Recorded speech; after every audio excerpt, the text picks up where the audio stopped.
Grato pela bela mensagem musical.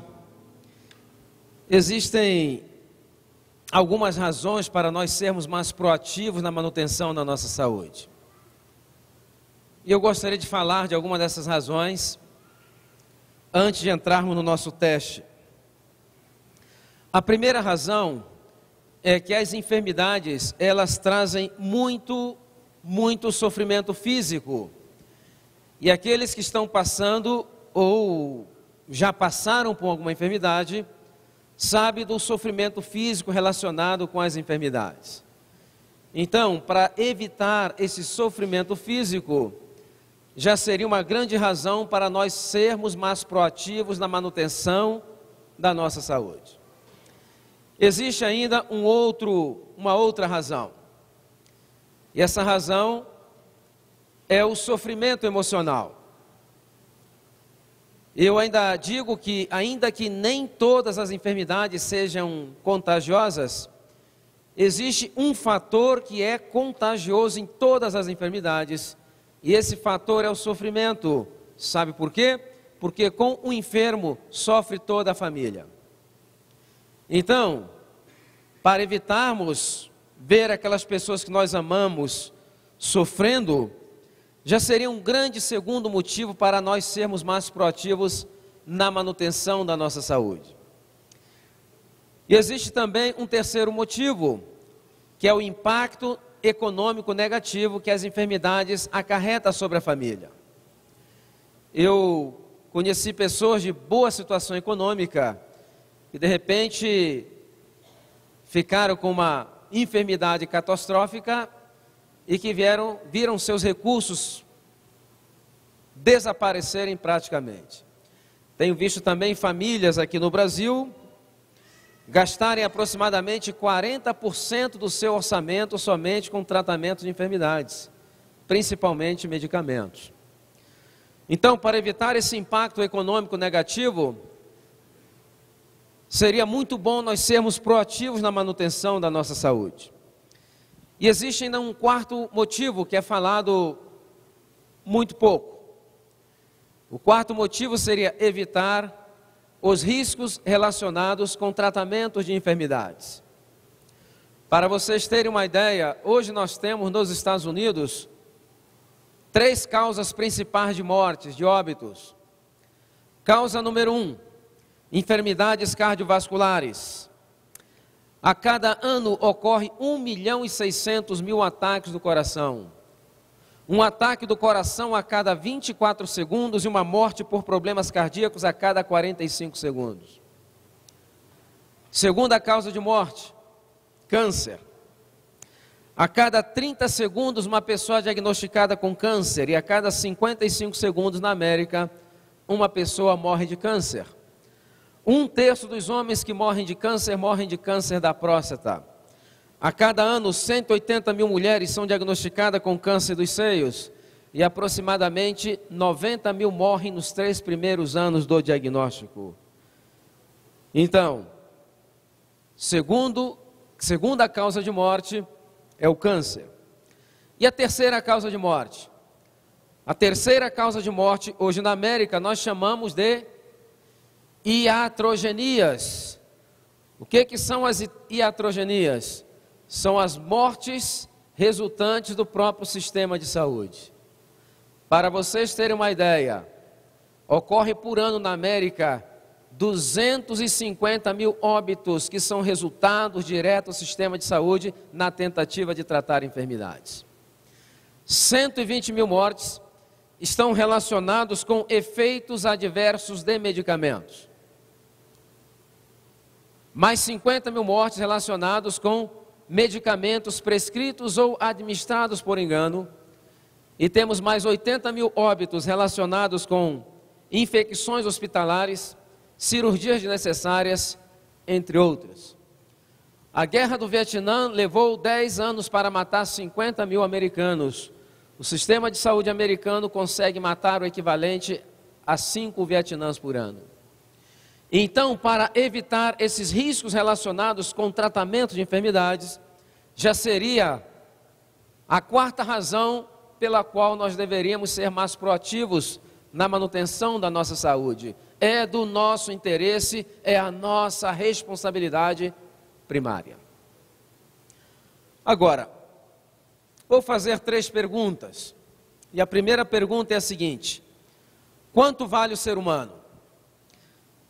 Eu sei que do ponto de vista espiritual, não podemos mensurar o valor do ser humano. No livro Desejado de Todas as Nações, no capítulo chamado Emanuel, Deus Conosco, Ellen White, comentando o sacrifício de Jesus pelos seres humanos, ela diz o seguinte: quando Deus deu a Jesus para morrer pelos seres humanos, o céu se esvaziou naquele único dom. Significa que toda a riqueza do universo foi investida para me salvar e para salvar a você também.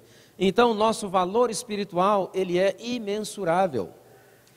Entretanto, vamos supor, se fosse possível pegar um ser humano com 1,70 m, pesando 70 quilos, que essa é a medida padrão que usamos em medicina, se pudesse pegar desse ser humano todos os seus órgãos transplantáveis, pudessem pegar todas as substâncias que o seu corpo produzem, e colocassem no mercado, quanto valeria um ser humano de 1,70 m pesando 70 quilos? De acordo com a Associação Americana de Seguros e Hospitais, se isso fosse possível, um ser humano estaria valendo hoje no mercado aproximadamente 45 milhões de dólares. O que mais vale no ser humano?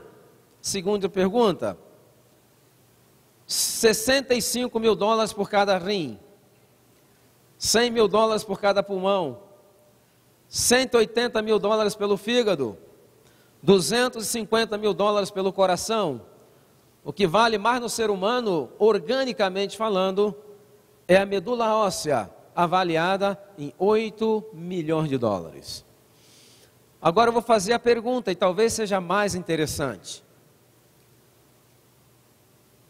O que você tem feito para proteger esse patrimônio de 45 milhões de dólares? Que tipo de investimento você tem feito em termos de saúde, tempo, dedicação e recursos para proteger esse patrimônio? Deus não poupou recursos para nos criar, nos criou do que havia de melhor. E que tipo de investimento você está fazendo para proteger esse patrimônio? Me lembro que estava falando em algum lugar e alguém da plateia disse o seguinte: é verdade, mas na teoria é muito fácil, mas acontece que eu não tenho tempo. Isso foi lá nos Estados Unidos. Porque me disse a pessoa: eu vou de um trabalho para o outro, tomando alguma coisa no carro enquanto estou dirigindo e comendo um sanduíche. E sabe o que eu disse para essa pessoa? Eu disse o seguinte: de quem não tinha tempo, o cemitério está lotado, e hoje eles têm todo o tempo do mundo. Se você morrer, não passam 2 ou 3 dias, uma outra pessoa vai estar fazendo o que você está fazendo, e o mundo vai seguir no mesmo ritmo, porque nós não somos o quê? Nós não somos insubstituíveis. Se não existe tempo, é porque alguma coisa já está errada. O tempo, ele deve fazer parte do nosso planejamento, e não é perda de tempo, é investimento no nosso corpo, que saudável vai gerar aqueles recursos que nós necessitamos. Existem também alguns mitos com relação à saúde. Tem algumas pessoas que dizem o seguinte: puxa vida, se eu tivesse muito dinheiro, aí sim eu ia ter saúde. É mito ou realidade? Eu conheço pessoas que têm muito dinheiro e absolutamente não têm saúde. Aliás, eu conheço até algumas que dariam tudo o que têm para recuperar a saúde. Outros pensam: não tem problema, eu não vou cuidar da minha saúde porque eu estou protegido por um bom seguro, um bom plano de saúde. É mito ou realidade? Não existe seguros que asseguram a vossa saúde. O máximo que os planos de saúde prometem é um possível tratamento depois que o indivíduo já está doente, salvo alguns procedimentos preventivos. E outros pensam o seguinte: puxa vida, se eu tivesse acesso a exames radiológicos com aqueles computadores de última geração, com aquelas luzinhas piscando, não é verdade? Aí sim eu ia ter muita saúde. Mas isso é tudo um mito. E você vai perguntar, mas como que você pode provar que isso é um mito? E é muito fácil.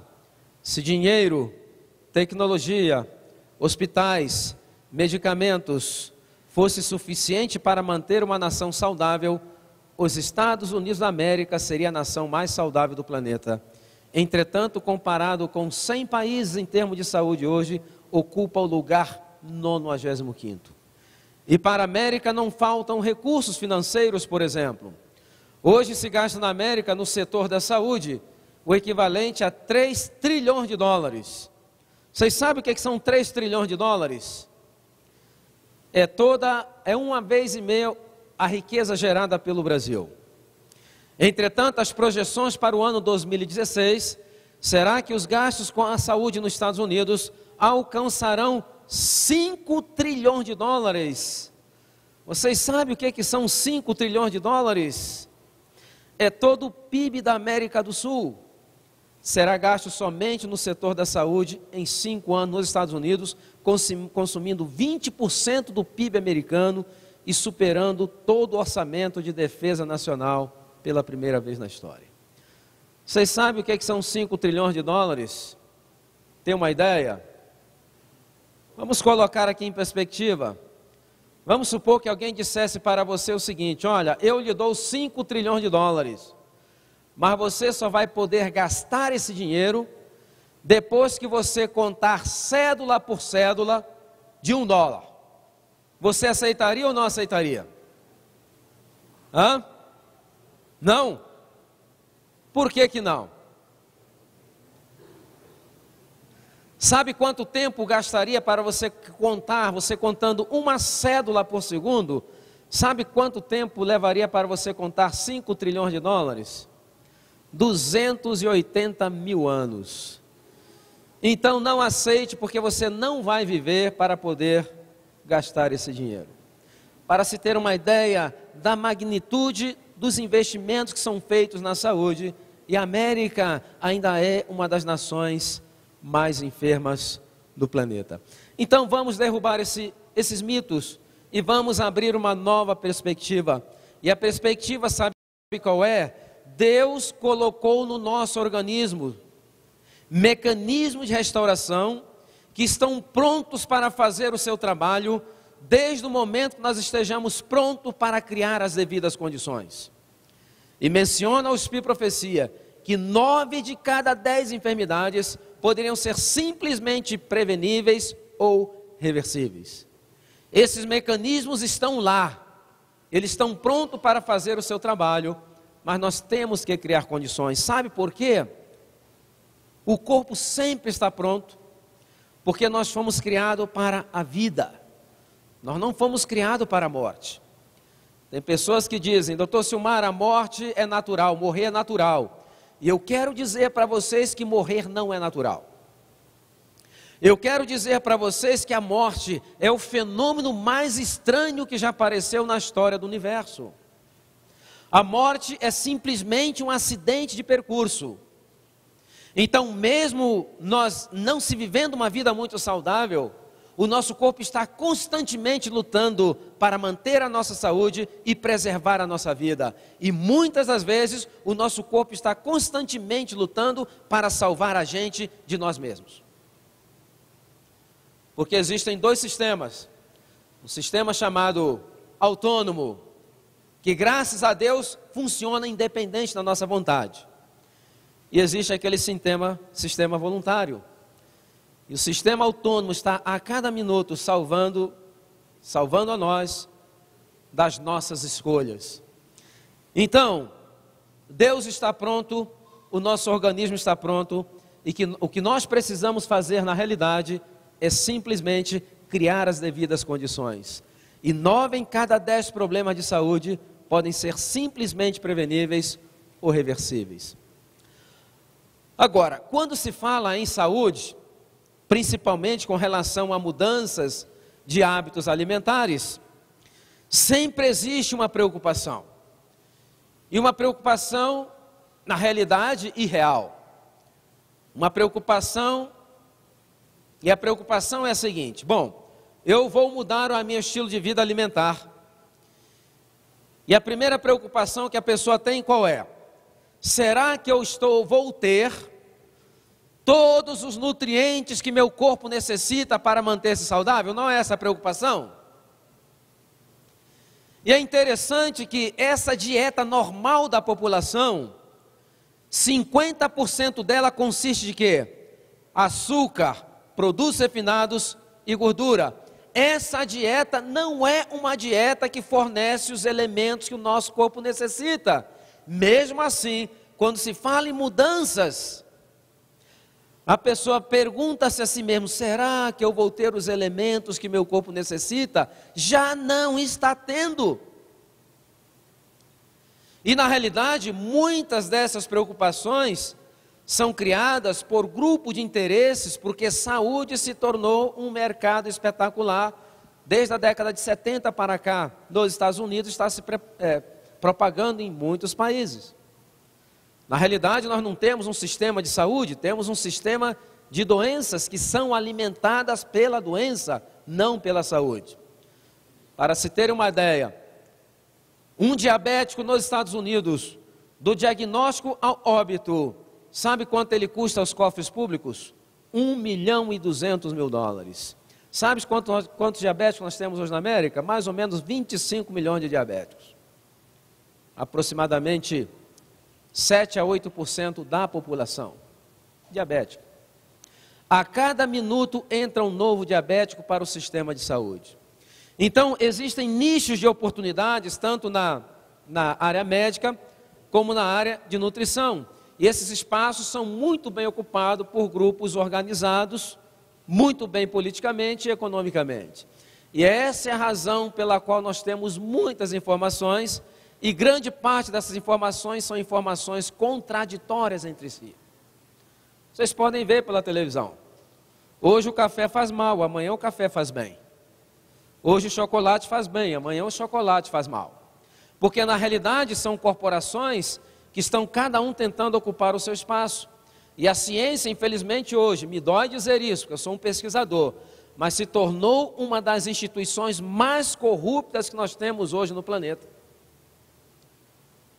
E existem ainda muitos irmãos adventistas confiando na integridade da ciência e ao mesmo tempo colocando dúvida no espírito de profecia. Estão vivendo na contramão da história. Para que Deus nos deu a revelação? Para nos tirar dessa confusão. E se nós aferirmos o nosso norte, a nossa direção pela revelação, nós não temos como errar. Vamos chegar ao nosso destino.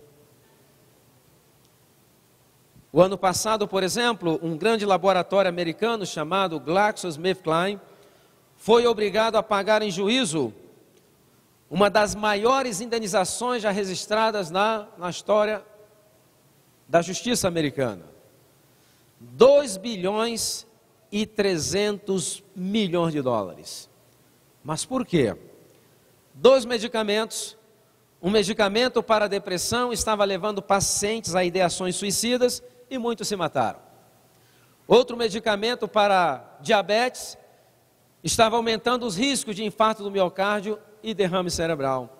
E depois de 10 anos de batalha judicial, finalmente o laboratório concordou em separar 2,3 bilhões para compensar as vítimas desses medicamentos. Agora, como que isso acontece? Porque esse é tão rigoroso o sistema, processo científico, é rigoroso, mas tem um fator, que é o fator humano.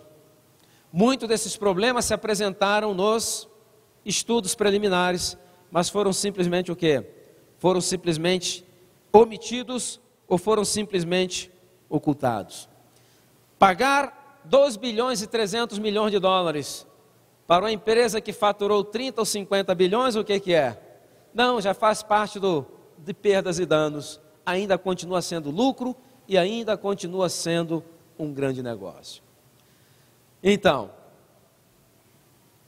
temos que entender que saúde nada mais é do que gerenciamento de riscos. Você pode ter um comportamento social e alimentar, onde o seu risco para as enfermidades seja um risco muito alto, ou você pode mudar. Você pode ter um comportamento social e alimentar, onde o risco para a sua saúde seja um risco insignificante. E a escolha é nossa. Nessa confusão que se cria com relação às informações científicas, sempre apareceram algumas aberrações. E uma dessas aberrações que apareceram foi logo no início da década de 90, meados da década de 90, alguns estudos indicando que o vinho ajuda a prevenir problemas cardíacos, infarto do miocárdio. Mas quando nós começamos a analisar bem de perto esses dados, ou esse estudo, nós começamos a ver algumas coisas interessantes. Primeiro, como que surgiu o estudo?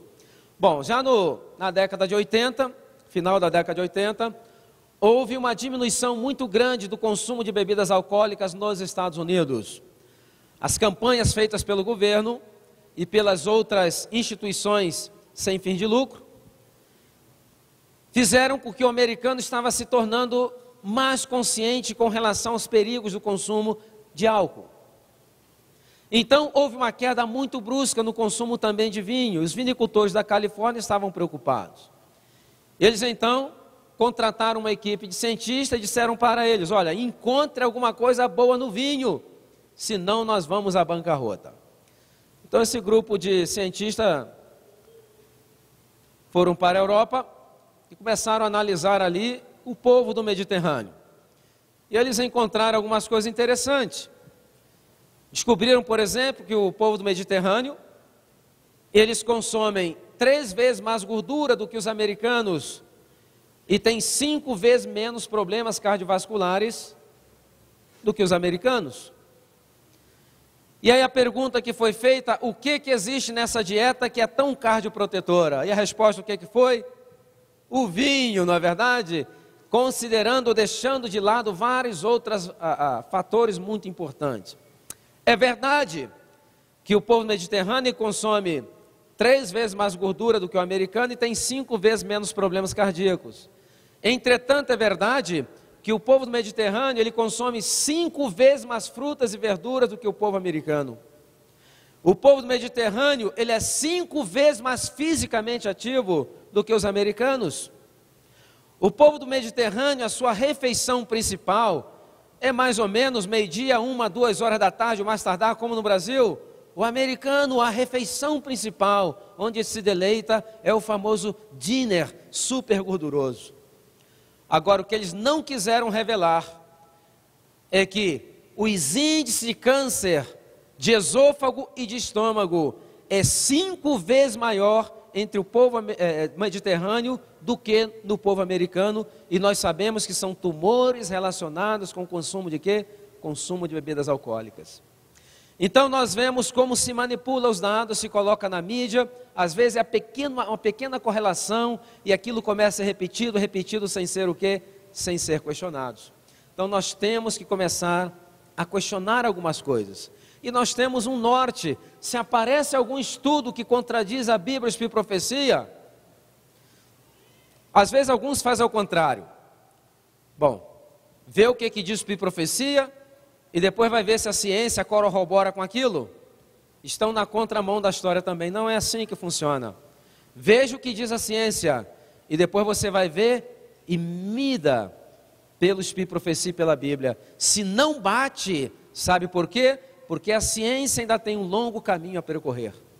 Nós não podemos nos esquecer que muitas das descobertas científicas que já eram reveladas pela revelação, passaram décadas sem ter a corroboração da ciência. Finalmente eles percorreram seu caminho e se renderam novamente à revelação. Um dos grandes problemas é a questão de dar ênfase a determinados nutrientes.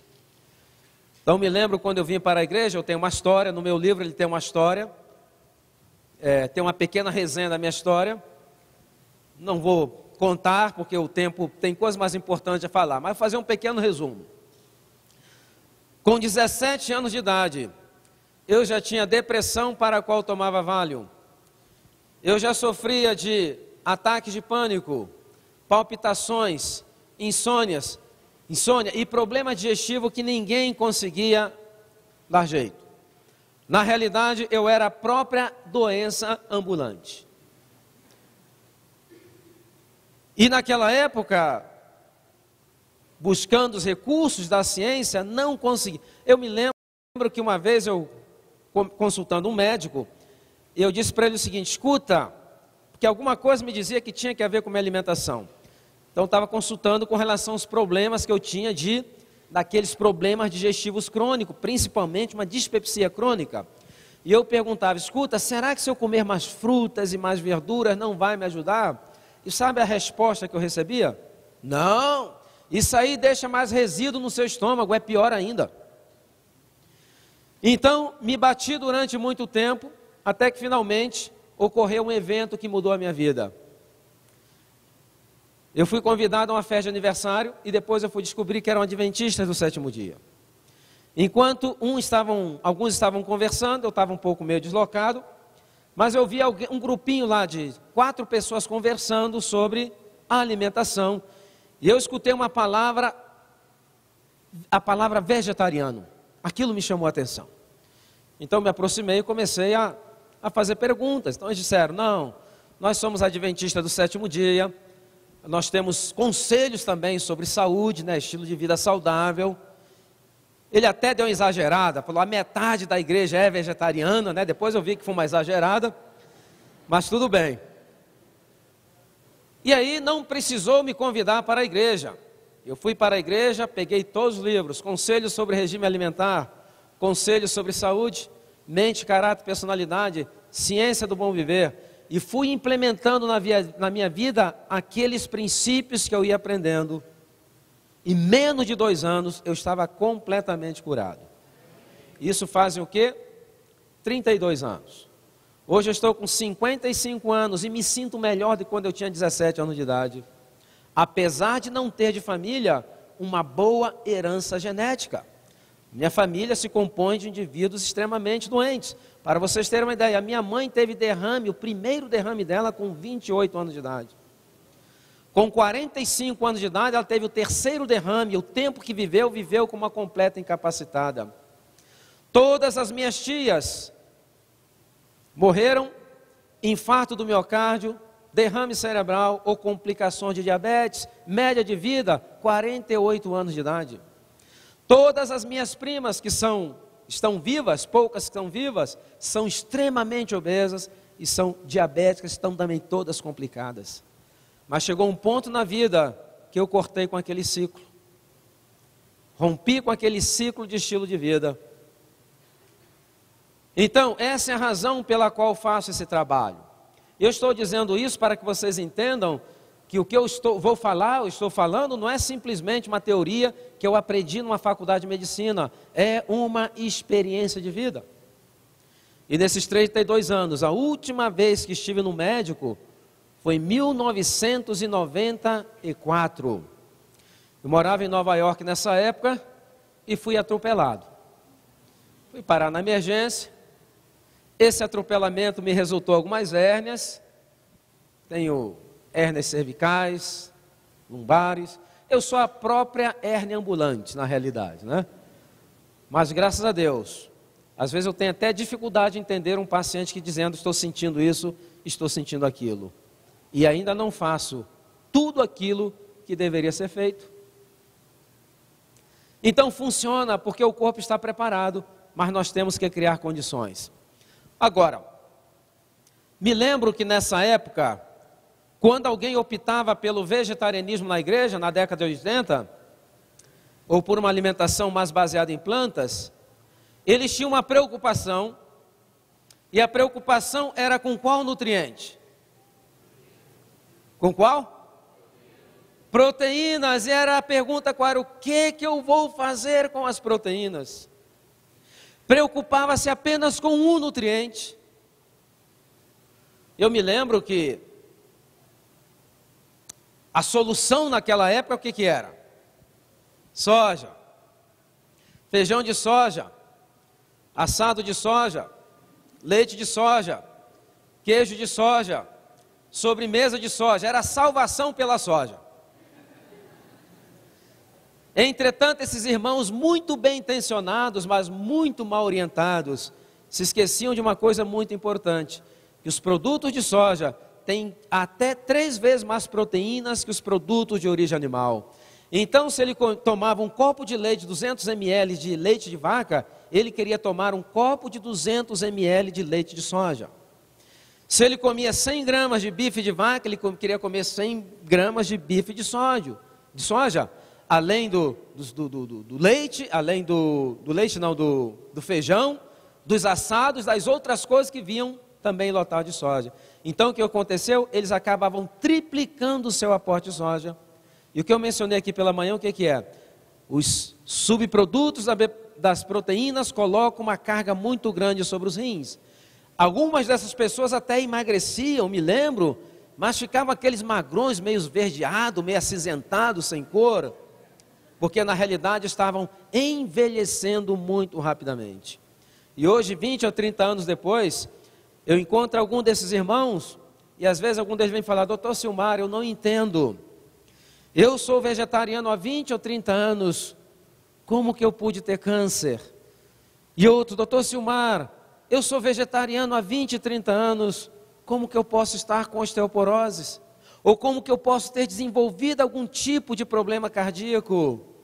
E hoje nós sabemos, em estudos comparativos, que nos países onde o consumo de proteínas é maior, maiores são os índices de câncer, enfermidades cardiovasculares e osteoporose. E alguns ainda vêm falando o seguinte: doutor Silmar, eu sou vegetariano há 30 anos, às vezes para fazer uma queixa, uma consulta. Mas quando eles falam, eu sou vegetariano há 30 anos, é como se estivessem fazendo um preâmbulo para dizer o seguinte: olha, o problema que eu vou lhe dizer não tem nada a ver com minha dieta, porque eu sou o quê? Vegetariano. E sabe o que eu falo? Se você é vegetariano há 30 anos, você está me contando apenas 10% da história. Eu quero saber onde é que estão os outros 90%, e é ali que nós vamos encontrar o problema. Na igreja, essa bandeira do vegetarianismo, ela foi levantada como se fosse a solução para todas as coisas. Deixar de comer carne e começar a indulgir em muitos outros hábitos pior do que comer carne, e os resultados não têm sido bons. Agora, nós adventistas temos alguns orgulhos, não é verdade? Orgulho santo. E às vezes, muitos, quando estão comentando com algum não adventista, falam: sabe que nós adventistas vivemos muito? Não é isso? Mas eu só queria fazer uma pergunta: nós quem? Porque é o seguinte, temos que deixar uma coisa muito clara. Essas pesquisas que foram feitas lá no sul da Califórnia, ela não é de maneira nenhuma representativa da igreja. Por quê? As amostras não são amostras representativas da igreja. Não houve uma distribuição nem geográfica, não houve uma distribuição nem étnica, não houve uma distribuição socioeconômica, não houve uma distribuição de atividades. Então, ela não é representativa da igreja. Se for fazer um estudo mais distribuído, os resultados não seriam tão assombrosos. Então, a finalidade dessas 13 semanas, sabe o que é? É que em 13 semanas, ao você implementar esses hábitos, aí no final das 13 semanas, você possa dizer assim: sim, eu tenho uma expectativa de vida igual aos adventistas do sul da Califórnia. Então nós temos que parar de viver com a fama dos outros e começar então a colocar nas nossas vidas essas variáveis para sermos contados também com uma expectativa maior de vida. E não é somente expectativa maior de vida, é qualidade de vida. Não é somente o número de anos que a pessoa vai viver, mas a qualidade de vida que ela vai ter naqueles anos que Deus permite que ela viva. Então, nós vamos trabalhar nesses aspectos. Agora, vamos derrubar a questão aqui apenas da proteína. Bom, nos dizem que as proteínas são para o crescimento, não é verdade? Não é assim que nós aprendemos? São os tijolinhos da construção, não é? Então, existem países e grupos no mundo em que uma criança depende unicamente do leite materno até os 2 anos de idade. E essas crianças se desenvolvem perfeitamente bem e saudáveis. Aliás, a amamentação prolongada já evita até uma série de problemas que apareceriam mais tarde.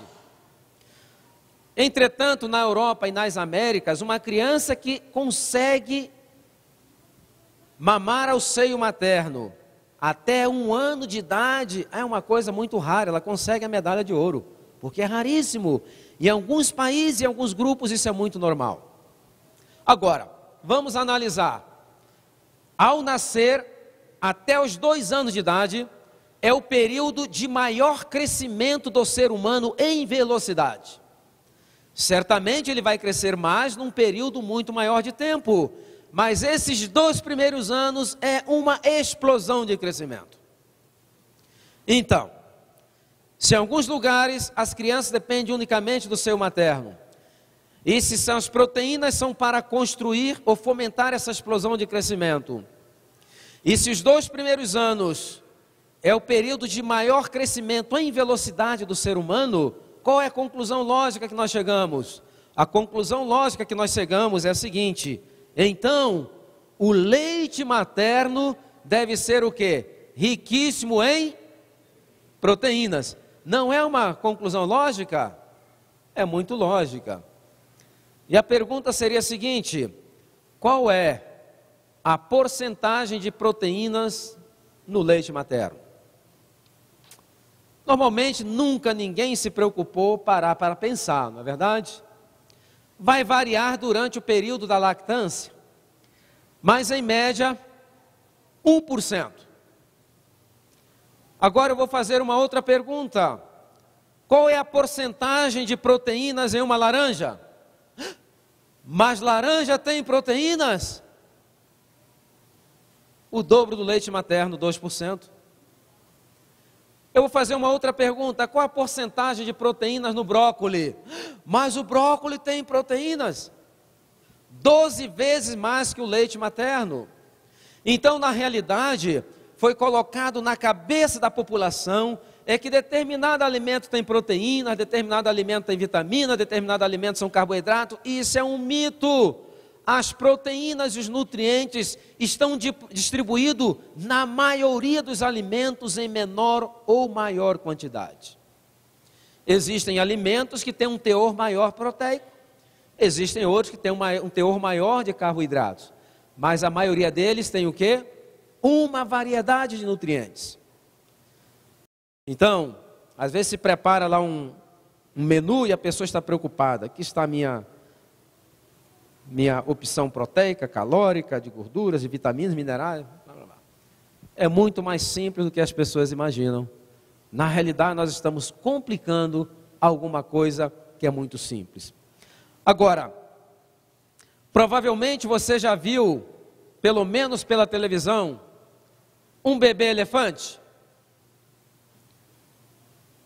Aquele bebê elefante, para chegar à altura da mãe, pesando 7 toneladas, a pergunta que eu faço: quantos quilos de carne tem que o bebê elefante comer para chegar à altura da mãe e ao porte pesando 7 toneladas?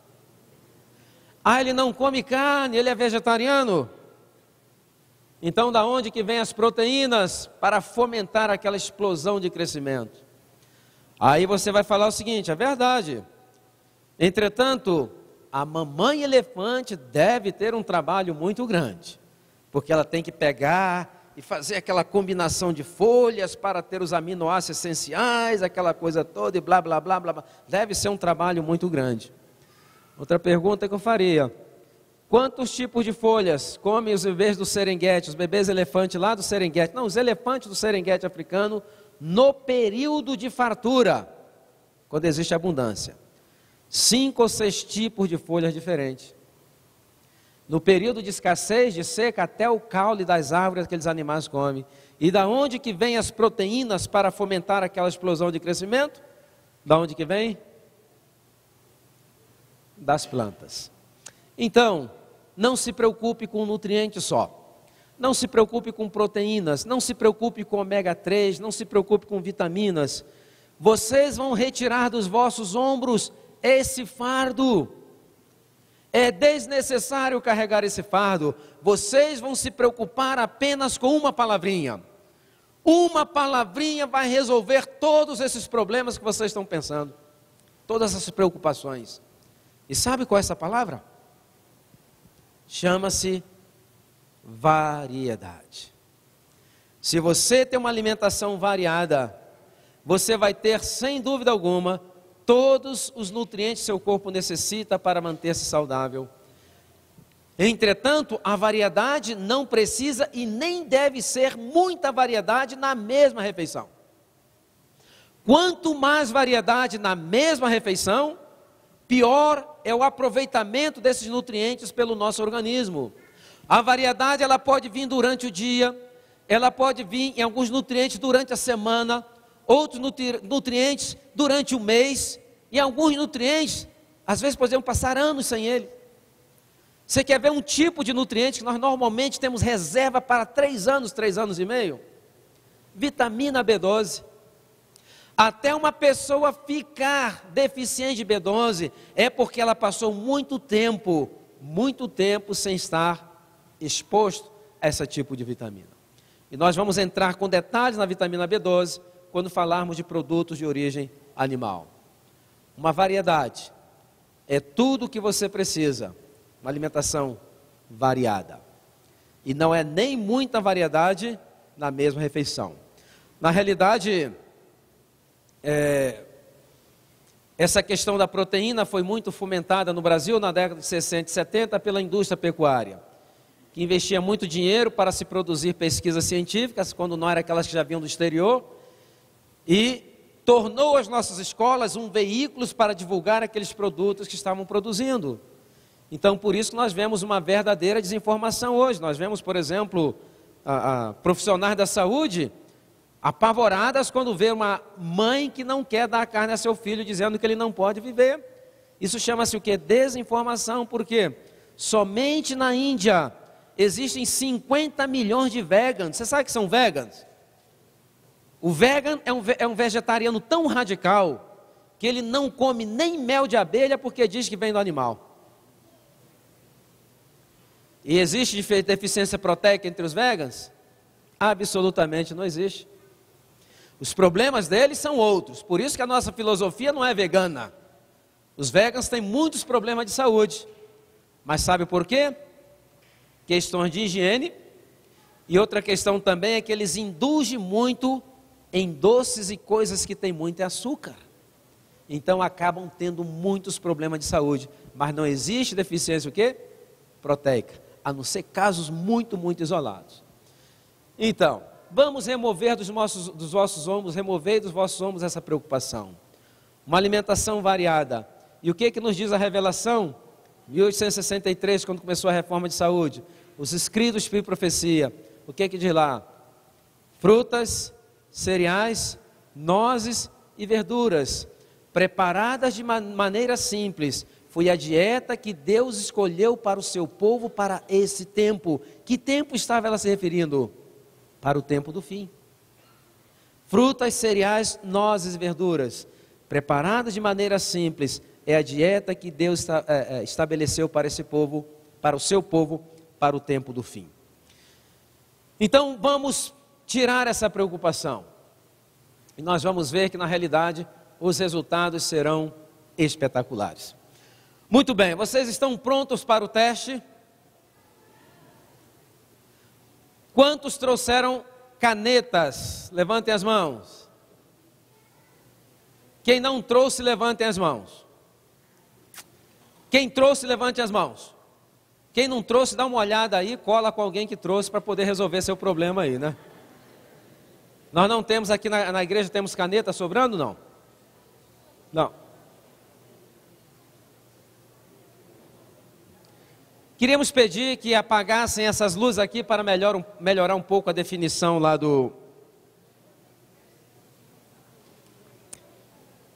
da tela. Queremos pedir ao pessoal que está com os papeizinhos que por favor faça a distribuição. Vocês recebam esses papéis, nem olhe para o papel, olhe para mim. Senão vai criar mais confusão ainda. E assim nós vamos de maneira muito mais rápida e objetiva.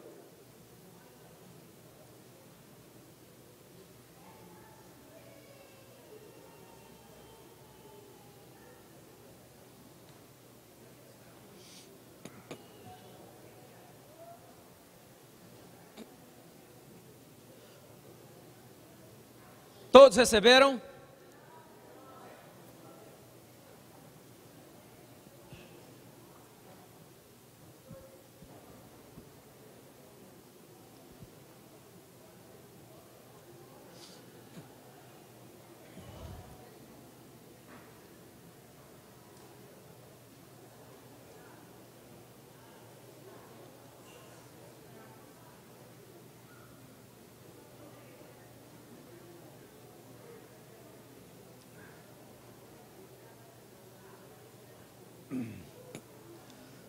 Não olhem para o formulário, olhem para mim. Nós vamos explicar esse formulário aí, e aí nós vamos começar juntos, e vamos terminar de uma maneira muito mais rápida e efetiva.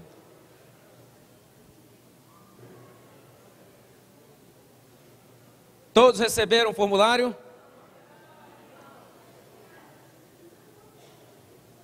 Vocês podem ir passando por colunas assim. Vai entregando de 10 em 10 nas esquinas, e aí o pessoal vai passando um para o outro. Vamos muito mais rápido.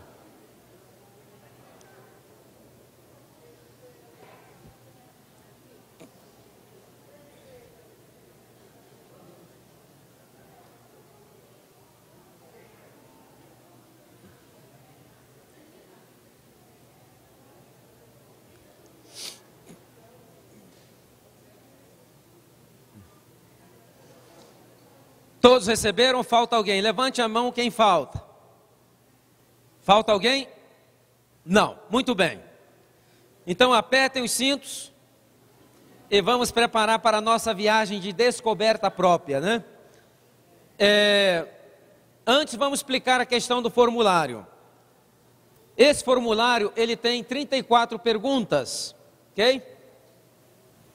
Então, você vai verificar que nas 7 primeiras perguntas já está assinalado entre parênteses a quantidade de pontos que você receberá ou não, ok?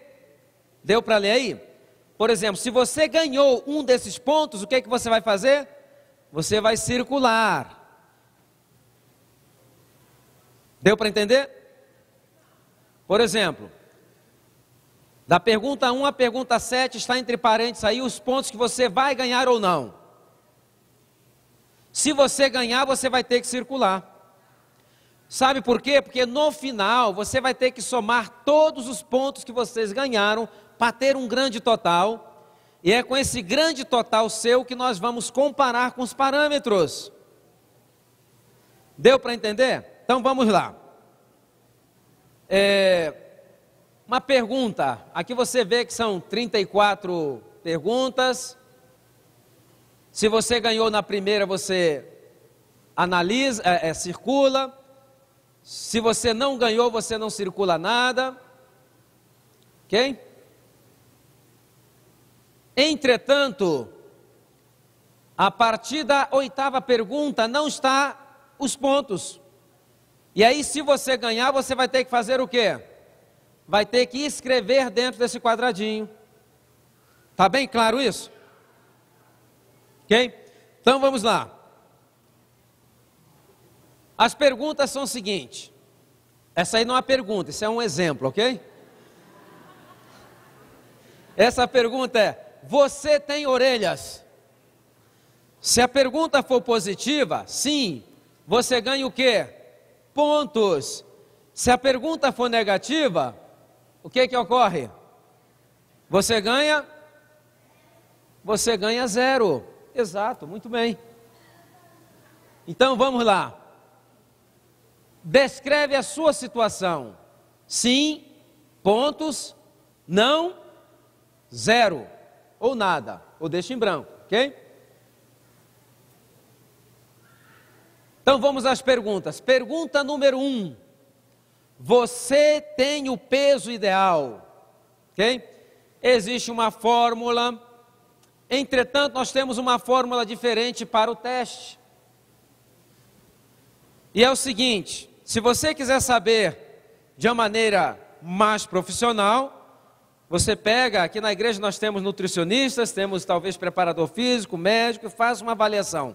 Para efeito do teste, nós consideramos o seguinte, por exemplo, você pega os centímetros da sua altura.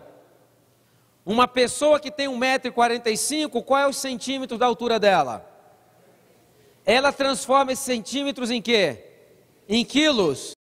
E aí o que é que ela faz? Bom, tem 1,45 m, tenho 45 quilos. E aí o que é que ela vai fazer? Ela soma 5 ou diminui 5. Se ela estiver nessa faixa entre 40 a 50 quilos, com 1,45 m, para efeito do teste somente, eu considero como peso normal. Deu para entender? Deu? Vamos ao segundo exemplo aqui então. Uma pessoa que tem 1,50 m, ela tem que estar em qual faixa? Entre... Muito bem, o pessoal daqui é bem aplicado. E uma pessoa que tem 1,60 m, ela tem que estar em qual faixa? Em 55 a 65. Está bem claro isso? Deu para entender? Essa fórmula aí deu para salvar alguns pontos, não deu? Então tá, então se você tem o peso ideal, você ganhou quantos pontos? Quantos pontos? O que você vai fazer com esses pontos? Você vai circular para saber que você ganhou esses pontos. Ok? Pode circular. Muito bem. Vamos à pergunta número 2. Pergunta número 2. Você não sofre da pressão arterial elevada? Se você não sofre da pressão arterial elevada, você ganhou quantos pontos? 20 pontos. Então, circula. Pergunta número 3. Você não é diabético? Se você não é diabético, você ganhou 20 pontos. Existem algumas perguntas que provavelmente você não vai saber. Ok? Pergunta número 4. Você não tem problemas cardíacos? Se você não tem problemas cardíacos, você ganhou 20 pontos. Pergunta número 5. A pergunta 5, 6 e 7... Se você não sabe, deixa aí. Se você tem um exame que foi feito nos últimos 6 meses, pode utilizá-lo como parâmetro. O seu nível de colesterol de baixa densidade está normal? Se está normal, você ganhou quantos pontos? 10 pontos. Pergunta número 6. Seu nível de colesterol de alta densidade está em níveis desejáveis? Se está, você ganhou quantos pontos? 10 pontos. Pergunta número 7. O seu nível de triglicérides está normal? Se não sabe, deixa pendente. Se estiver normal, você ganhou quantos pontos? 10 pontos. Bom, todo mundo faturou tudo até agora, não é verdade? Muito bem. Uma grande minoria faturou. Muito bem. Vamos à pergunta número 8. Então agora, quando você ganhar os pontos, você tem que escrever dentro desse quadradinho, para no final somarmos. Você somar. Pergunta número 8. você não tem doenças crônicas. O que é uma doença crônica? Qualquer dor, enfermidade, desconforto ou padecimento físico e mental que esteja com você há mais de 6 meses. Ok? Se você tem rinite há mais de 6 meses, se você tem úlcera, ou tem gastrite, ou tem alergia, qualquer problema de saúde que está com você há mais de 6 meses é um problema o quê? Ele deixou de ser agudo, passa a ser um problema crônico. Já tem tempo de casa. Então, se você não tem nenhum problema crônico, você ganhou quantos pontos? 20 pontos. Tem pessoas, por exemplo, que têm hipertensão, estão tomando medicamentos, são diabéticos, estão tomando medicamentos. A hipertensão está controlada, a diabetes está controlada, mas continua sendo um problema o quê? Crônico controlado. Ok? Então, se você tem diabetes, hipertensão, qual é a solução? Programa de revitalização física e mental. 13 semanas, ok? Pergunta número 9. Você come pelo menos uma porção de fruta todos os dias? Pelo menos tenha misericórdia, uma banana, alguma coisa. Se você come, você ganhou pelo menos uma porção, 10 pontos. Pergunta número 10. E verduras? Pelo menos uma porção de verduras. Você ganhou quantos pontos? 10 pontos. Pergunta número 11. E cereais integrais todo dia? Não é o dia todo, é todo dia. Por exemplo, pelo menos arroz, ou milho em espiga, ou trigo integral, ou centeio, ou cevada, ou granola, ou aveia, ou pão integral, algum cereal integral. Se você come pelo menos uma porção, você ganhou quantos pontos? 10 pontos. Alguém se perdeu aí em alguma pergunta? Não? Muito bem. Então vamos lá, pergunta número 12. Pergunta 12. Raramente, e aqui eu vou ter que reparafrasear, em função de fuso horário, aquela coisa toda. Bom, você raramente come nas 3 horas que antecede a hora de você ir dormir. Isso é uma coisa muito rara. Nas 3 horas antes de você ir para a cama, o estômago já fechou para balanço. Você não come absolutamente nada. Mas se isso ocorre raramente, ok? Não é raramente toda noite, né? É raramente mesmo. Se isso é uma coisa muito rara, você ganhou 10 pontos. Deu para entender a pergunta? Deu, não é? Não? Então, pergunta número 13. Água todos os dias. Que quantidade? Na realidade é um mito, não é? É um mito. Qual é a quantidade de água adequada? Hã? Não. Vai depender do peso, da altura, da atividade, da temperatura. Entretanto, existe uma maneira de você saber se está bebendo água em quantidade adequada. Todas as vezes que você for no banheiro, observe a cor da urina. Urina amarelada significa que você está com déficit de água. Urina mais clarinha significa que a quantidade está sendo adequada. Ok? Então, se você está bebendo a quantidade adequada de água, você ganhou quantos pontos? 25 pontos. Amanhã nós vamos ver uma pesquisa feita pela Clínica de Mayo. Sabe o que essa pesquisa revelou? Que o tomar água em quantidade adequada pode eliminar 45 sintomas de enfermidades. Clínica de Mayo, que não é clínica adventista. Ok? Pergunta número 14. Atividade física semanal. E o povo de Israel começa a murmurar, não é verdade? Bom, entretanto, deixa eu explicar a vocês. Vamos ver aqui a pontuação. 5 ou 6 vezes, quantos pontos? 25 pontos. 3 ou 4 vezes, quantos pontos? Tem a misericórdia ali, 5 pontos.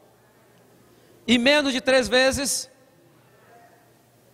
ainda faço uma observação seguinte: se a pessoa tem uma vida muito sedentária, ela passa a semana, ela não faz nada, e aí no final de semana ela vai para uma quadra de futebol lá se matar, ou de basquete, o que seja, na realidade ela está aumentando em 50% os riscos de ter um evento cardíaco adverso. É melhor ficar quietinho e não fazer nada, do que fazer com muita intensidade, depois de uma semana de vida sedentária. Bom, agora deixa-me explicar aqui a questão da atividade física. Não estou falando em esporte, não tem nada a ver com esportes. Não estou falando em academia, não tem nada a ver com academia. Se você tem uma disciplina para ir para a academia e for uma coisa constante com frequência, não muito intensa, espetacular. Mas o que o teste está querendo saber é uma coisa muito simples: é se sua vida é sedentária ou ela não é uma vida sedentária. Por exemplo, uma mãe que tem 2 filhos pequenos para criar e não tem ninguém que ajude, ela precisa à noite para a academia malhar? Ela está malhando o dia todo, não é verdade? Entretanto, existe uma coisa que essas mães não fazem. Sabe o que é? Elas não fazem não alongamente, e às vezes a sua parte, a ponta da alimentação, ela não é corrigida. Isso ocorre com pessoas que não têm uma vida sedentária, mas sempre falta o quê? Corrigir a ponta da alimentação. Por exemplo, um pedreiro precisa ir de noite para a academia malhar? Ele está malhando o dia todo, não é verdade? Mas a maioria não corrige a parte alimentar e também não faz alongamento e tem muitos problemas de saúde. O que eu estou dizendo é o seguinte: entendam, o que nós estamos tentando determinar aqui é se sua vida é sedentária ou não. O que nós estamos dando ênfase não é em força física, é em resistência orgânica. Essa história de que esporte é saúde é só na linguagem da Rede Globo. Esporte profissional, competitivo, nunca foi saúde. Na realidade, atletas vivem menos do que a população geral.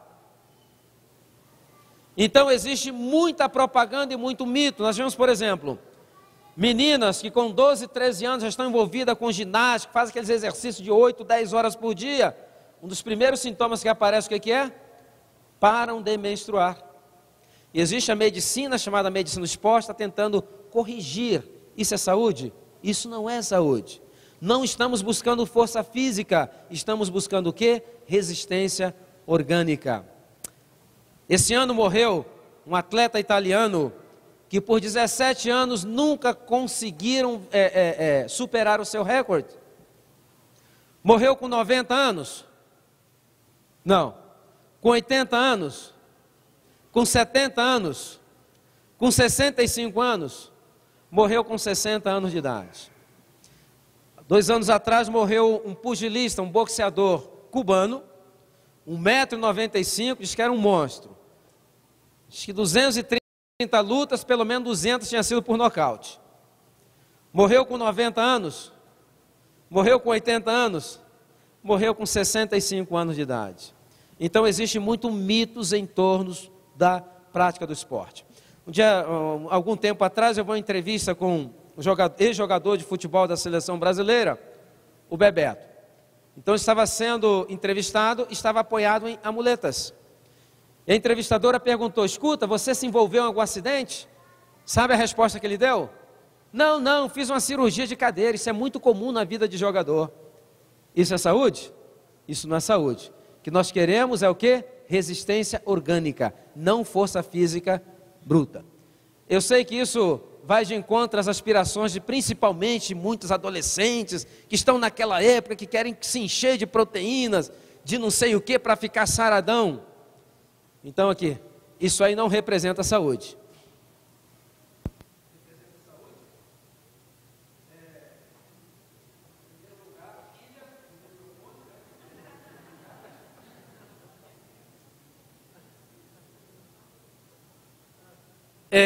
atividade diária, constante, moderada. E tem uns que falam assim, eu malho 3 vezes por semana, resolve? Resolve, se a pessoa só comer 3 vezes por semana, tá bom. Mas normalmente nunca é assim. A pessoa come durante 7 dias, ela quer gastar apenas 3 dias. Então ela tem que ser moderada, constante e não muito intensa. Consegui salvar alguns pontos, não? Então tá. Então vamos para a pergunta número 15. Você evacua diariamente? Evacuar não é passar o vácuo, não. É se você vai lá no banheiro cumprir o seu compromisso. Vamos ver aqui. Quais são os compromissos? 2 ou 3 vezes por dia, quantos pontos? 25 pontos. 1 vez por dia, quantos pontos? Ainda tenha misericórdia. É 2 ou 3 vezes, tem que ser uma coisa generosa. Não pode ser aquela amostra grátis, não, né? Tem gente, toda vez que vai lá, coloca uma amostra grátis, eu fui 4 vezes. Não, tem que ser um negócio generoso.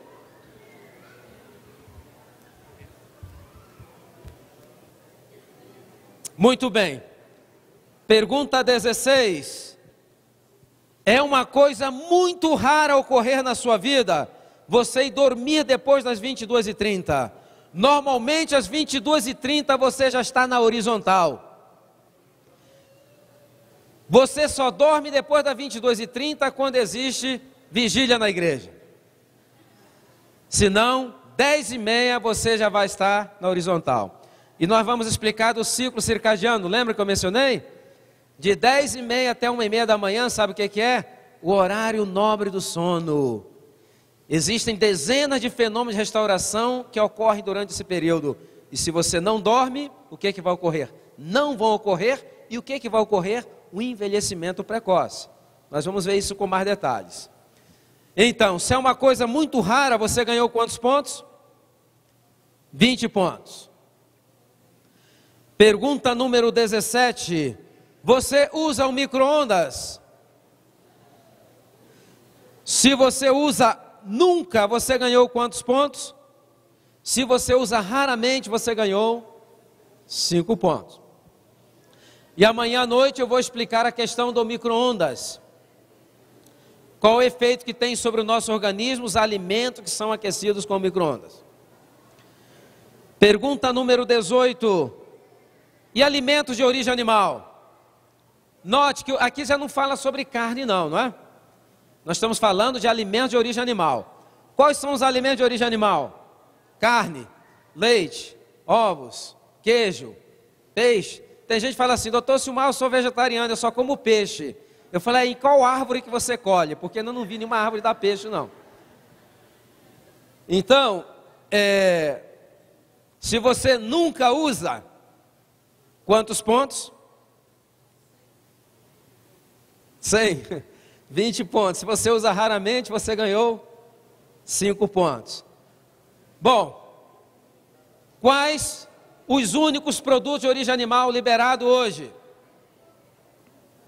Lembrem-se, vocês prestem atenção. Levítico 11, ele teve sua validade até quando na sua plenitude?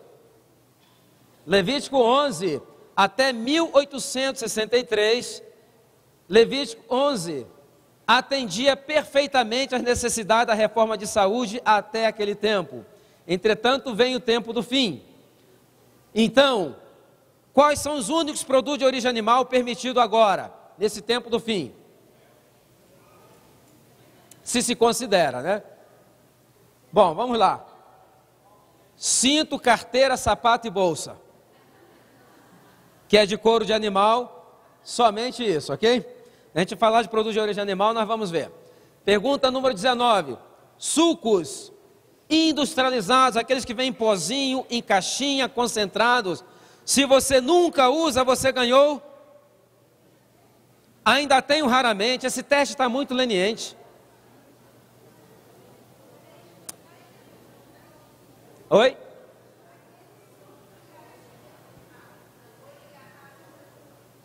Aqui é industrializado, ele vem com conservante, vem com uma série de coisas ali para mantê-lo, tá certo? eu conheço apenas um suco de uva no Brasil, não sei nem a marca. Alguns sucos de uva não têm conservante. Entretanto, depois que você abre, acho que tem que consumir em 24 horas. Tá certo? Pergunta número 20. Refrigerantes. Normalmente se bate muito martelo com relação à Coca-Cola, não é verdade? Entretanto, todas as bebidas tipo cola são muito perniciosas para a saúde, principalmente na quantidade que se ingere hoje. Os refrigerantes praticamente substituíram o quê? Água. Então, se você nunca usa, 20 pontos. Se você usa ainda tem um raramente, está fácil demais esse teste. Pergunta número 21. E alimentos processados, que vêm com conservantes, aromatizantes, corantes, adoçantes, sódio, aspartame. Se você nunca usa, 20 pontos. Se você usa raramente, quantos pontos? 5 pontos. Alguém se perdeu aí em alguma pergunta? Pergunta número 23. Açúcar. Pergunta 22. Açúcar. A palavra-chave aqui o que é? Refinado. Mas, doutor Silmar, é açúcar de frutas. Qual a pergunta que eu faço? Está refinado? Mas, doutor Silmar, é açúcar de estévia. Qual a pergunta que eu faço? Está refinado? A palavra-chave o que é? Refinado. Todos os produtos refinados são produtos em desequilíbrio e o nosso corpo e a nossa mente tem muita dificuldade em lidar com eles. Vão provocar não somente problemas de saúde, nós vamos ver no tema de açúcar, vamos ver se abarcamos esse tema amanhã à noite também, nós vamos ver os problemas mentais que acarreta o consumo excessivo de açúcar refinado, ok? Bom, se você nunca usa, quantos pontos? Ainda tenho raramente. Como é que esse raramente aqui? O raramente é o seguinte, vamos supor que um casal dessa igreja vai se casar. E aí você recebe o convite para ir à recepção. E aí quando você chega lá, na recepção, no dia mais belo da vida dos noivos, você está importunando, perguntando se o bolo é de açúcar mascavo, não é verdade? Como um pedacinho, não como o bolo todo. Então esse é o raramente que estou me referindo. Okay? Pergunta número 23. E produtos refinados? Farinhas de milho, de trigo, de mandioca, alimentos desequilibrados. Dê preferência ao milho em grão. Reduza grandemente a quantidade das farinhas de milho. Dê preferência à mandioca inteira e reduza drasticamente o consumo da farinha da mandioca. Alimentos desequilibrados, ok? Então, se você nunca usa, não faz falta.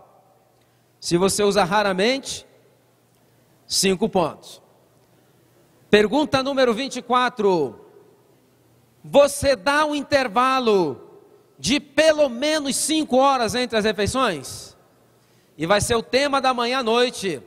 Por que comer intervalos curtos de tempo tem um efeito muito nefasto sobre a saúde física e a saúde também o quê? A saúde mental, que é a história que ninguém fala a respeito. Nós vamos ver isso amanhã. Se você dá esse intervalo, você ganhou quantos pontos?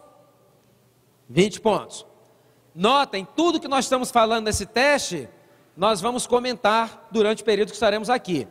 Provavelmente muitas coisas não estão fazendo muito sentido para você, mas quando você vai ver pela lógica e pela biologia, vocês vão ver que faz muito sentido.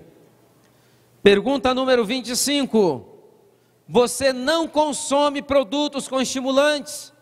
Quais são os estimulantes mais conhecidos?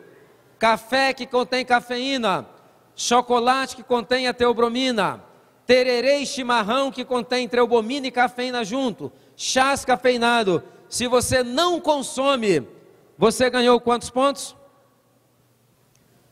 20 pontos. Todo mundo faturou tudo até agora, não é verdade? Não? Bom, vamos à pergunta 26. Você não fuma. Olha, é confidencial. Está rolando aqui um curso como deixar de fumar, não é verdade? Bom, se você não fuma, você ganhou quantos pontos? 50 pontos. Deu uma boa recuperada, não deu? Pergunta número 27. Você não bebe bebidas alcoólicas. É confidencial também. Se você não bebe, você ganhou quantos pontos? 50 pontos. Pergunta número 28. Você não usa narcóticos ou drogas ilegais? Porque nós já falamos da bebida, que é uma droga legal, mas já mencionamos. Aqui legal está se referindo a narcóticos, a drogas, né, ou medicamentos não prescritos. Se você não utiliza, você ganhou 50 pontos. Deu uma boa recuperada, não deu? É interessante, a experiência de quem está aplicando o teste aqui, ela é única. Porque no começo está todo mundo com um sorriso de orelha a orelha. Eu não sou diabético, eu não sou hipertenso. Quando chega na pergunta 15, parece que cai uma sombra. O pessoal vai ficando tenso.